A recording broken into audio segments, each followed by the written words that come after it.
only 5 years ago, the debt was 21 trillion. Today, it's almost 33 trillion. So in 5 years, we've put 13 trillion on the debt. And the consequences of Congress's failure to govern responsibly will have a disastrous impact on the lives of several generations of Americans.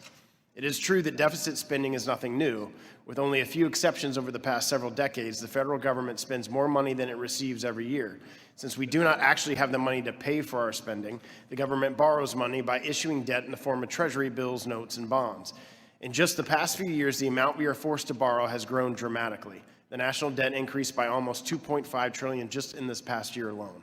Despite Congress's best efforts to bury its collective head in the sand, the bill will ultimately come due. The interest payments on our existing debt are growing at an unsustainable rate. In fiscal year 23, federal net interest payments skyrocketed up to $659 billion, a 40% increase from just the prior year. Debt servicing costs will soon be the second largest line item for federal spending, which will put it ahead of Medicare and defense spending. In recent months, both Fitch Ratings and Moody's downgraded their credit ratings on the government due to the large fiscal deficits and rising interest rates.